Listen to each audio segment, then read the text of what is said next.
আসসালামু আলাইকুম। আপনারা সবাই কেমন আছেন? আশা করি সবাই খুব ভালো আছেন। আলহামদুলিল্লাহ, আল্লাহর রহমতে আমিও খুব ভালো আছি। তো দেখতে দেখতে রোজা প্রায় শেষের দিকে। তো আজকে হচ্ছে 27 রোজা। তো 27 রোজা স্পেশাল ইফতারির জন্য আমি আজকে বানিয়েছি মাত্র কাঁচা আলু দিয়ে একটা ডিম দিয়ে দারুণ স্বাদের মুচমুচে পকোড়ার রেসিপি। তো খুবই ভালো লাগে, অনেকক্ষণ পর্যন্ত ক্রিস্পি থাকে আর খেতেও খুবই ভালো লাগে। তো বাচ্চারা বিশেষ করে খুবই পছন্দ করবে এই রেসিপিটা। বাচ্চা থেকে বড় সবাইকারই খুবই ভালো লাগবে। তো দেখুন, দেখি বুঝতে পারছেন কতটা মুচমুচে আর কতটা ক্রিস্পি হয়েছে। একেবারে অন্য ধরনের একটা পকোড়ার রেসিপি। তো অনেক ধরনেরই পকোড়া বানিয়েছেন, একবার এই পকোড়াটা বানিয়ে দেখতে পারেন, খুবই ভালো লাগবে খেতে। তো এরকমভাবে পকোড়া বানিয়ে রাখলে 2 থেকে 3 ঘন্টা এরকমভাবে ক্রিস্পি থাকবে আর খেতেও কিন্তু খুবই ভালো লাগবে। কাঁচা আলু আর একটা মাত্র ডিম দিয়ে দারুণ স্বাদের আলুর পকোড়ার রেসিপি। তো তার জন্য দেখুন প্রথম থেকে লাস্ট পর্যন্ত পুরোটা দেখার অনুরোধ রইল। তো এখানে আমি দেখুন মিডিয়াম সাইজের 3টে কাঁচা আলু নিয়ে নিয়েছি। তো ভালোভাবে ধুয়ে নিয়েছি খোসাটা তুলে। তো এবার আলুগুলোকে আমি এবার পিস পিস করে একদম কেটে নেব। যেরকম ফিশ ফ্রাই হয়, ফিশ ফিঙ্গারের আলু কাটা হয়, সেরকমভাবে আমি পাতলা পাতলা করে কেটে নিচ্ছি। তো আপনারা চাইলে এটা বটি দিয়ে কেটে নিতে পারেন, তো আমি চাকু দিয়ে কেটে নিচ্ছি। তো একেবারে পাতলা পাতলা সরু সরু করে কেটে নিতে হবে।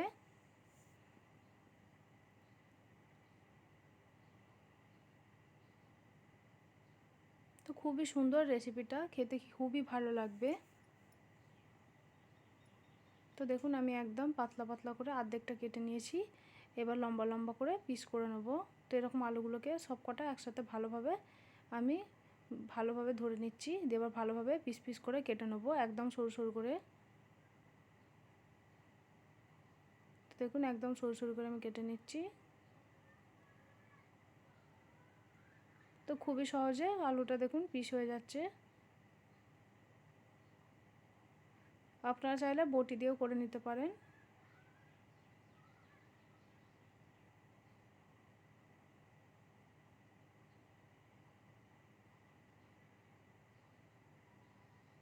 তো দেখুন পুরো আলুটা আমি ভালোভাবে এরকম একইভাবে আমি পিস করে নিয়েছি। দিয়ে ভালোভাবে পানি দিয়ে 2 থেকে 3 বার ধুয়ে নিতে হবে, যতক্ষণ না আলুর কষটা চলে যাচ্ছে না। পানিটা পুরো সাদা হয়ে যাবে, তখন বুঝবেন যে আলুটা একদম ভালোভাবে ধোয়া হয়ে গেছে। তো এরকমভাবে ভালোভাবে হাত দিয়ে আমি পানিটাকে 2 থেকে 3 বার পাল্টে পাল্টে ধুয়ে নিচ্ছি।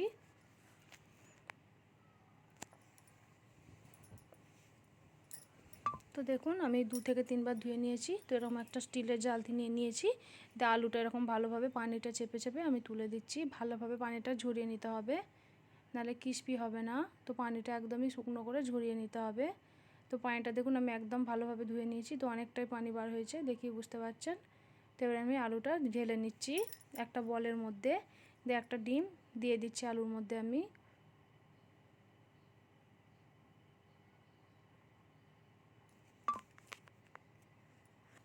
তারপর দিয়ে দেবো কাঁচা লঙ্কা কুচি।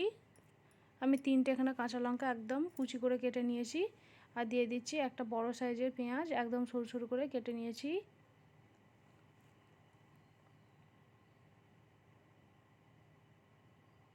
তো ভালোভাবে উপর থেকে দিয়ে দিচ্ছি। তারপর দিয়ে দিচ্ছি ধনিয়া পাতা কুচি। তো খুবই সিম্পলভাবে দারুণ স্বাদের এই আলুর পাকোড়ার রেসিপিটা রেডি হয়ে যায় আর খেতে কিন্তু খুবই ভালো লাগে। তারপর দিয়ে দিচ্ছি আমি চিলি ফ্লেক্স, একটু আমি বেশিই দিচ্ছি এখানে, খেতে খুবই ভালো লাগবে। তারপর দিয়ে দিচ্ছি স্বাদ মতো লবণ। তারপর দিয়ে দিচ্ছি লঙ্কা গুঁড়ো বড় চামচের 1 চামচ। তারপর দিয়ে দিচ্ছি ধনিয়া গুঁড়ো 1 চামচ। তারপর দিয়ে দিচ্ছি কাশ্মীরি লঙ্কার গুঁড়ো একটু দিয়ে দিচ্ছি। তারপরে দিয়ে দিচ্ছি আমি এখানে ম্যাগি মশলা। তো আপনারা ম্যাগি মশলার পরিবর্তে চাট মশলাও দিতে পারেন, খেতে খুবই ভালো লাগবে। তো আমি এখানে 2 প্যাকেট ম্যাগি মশলা দিয়ে দিচ্ছি।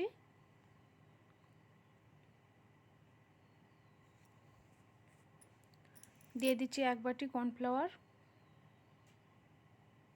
তো আপনাদের কাছে কর্নফ্লাওয়ার না থাকলে আপনারা চালের গুঁড়োও দিতে পারেন। তারপর দিয়ে দিচ্ছি 1 বাটির একটু কম ময়দা।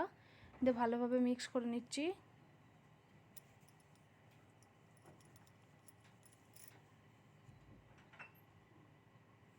আলাদা করে পানি অ্যাড করার দরকার নেই। তো লবণ থেকেই অনেকটাই পানি বার হয়ে এসছে, দেখুন আমার ভালোভাবে একদম মাখা হয়ে গেছে। তো তো দেখেই বুঝতে পারছেন একদম পারফেক্টভাবে মাখা হয়ে গেছে। তো আমি এখানে পকোড়াগুলো ভাজার জন্য আমি তেল গরম করতে বসিয়ে দিয়েছি, পরিমাণ মতো তেল দিয়ে ভালোভাবে তেলটা আমি গরম করে নিচ্ছি। দিয়ে এরকমভাবে একটু অল্প অল্প করে নিয়ে একটা শেপ দিয়ে নিতে পারেন, আপনারা লম্বা গোল যেরকম খুশি আপনারা শেপ দিয়ে নিতে পারেন। খেয়াল রাখতে হবে গ্যাসের ফ্লেমটা যেন একদমই লোতে থাকে, নাহলে দেওয়ার সাথে সাথে পুড়ে যাবে আর আলুগুলো সেদ্ধ হবে না। তাই একদম লোতে রেখে ভেজে নিতে হবে।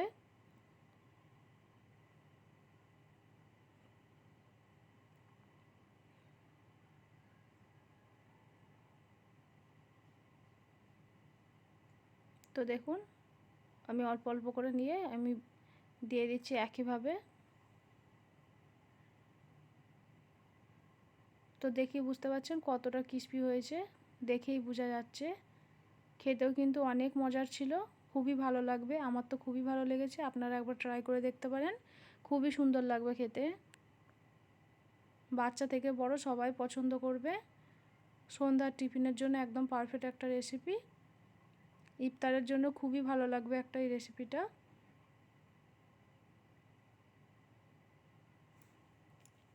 তো একদিকটা দেখুন কালারটা অনেকটাই চেঞ্জ হয়ে গেছে, তো আর এক সাইডটা আমি উল্টে পাল্টে এরকম একইভাবে লাল করে ভেজে নেব।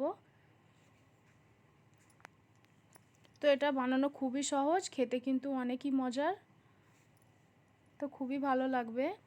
তো দেখুন আমি এবার তেলটা ভালোভাবে ঝরিয়ে আমি তুলে নেবো একটা প্লেটে। তো কতটা ক্রিস্পি হয়েছে দেখেই বুঝতে পারছেন। তো একইভাবে আমি বাকিগুলো ভেজে নেব।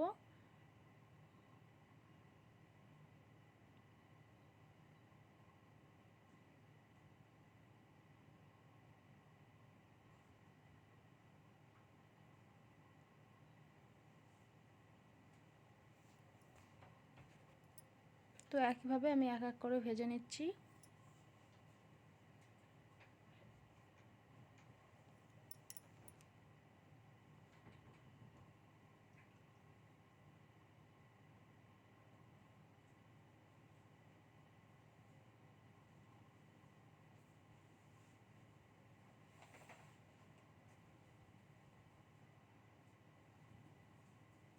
তো এক সাইডের কালারটা দেখুন অনেক আগের থেকে অনেকটাই চেঞ্জ হয়ে গেছে। তো আর এক সাইডটা আমি একইভাবে ভেজে নেব।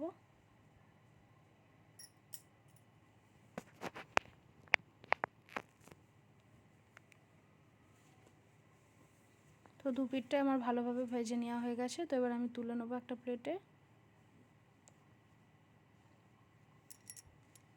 ভালোভাবে ঝরিয়ে এবার আমি একটা প্লেটে তুলে নিয়েছি। তো কতটা ক্রিস্পি আর কতটা সুন্দর হয়েছে দেখেই বুঝতে পারছেন।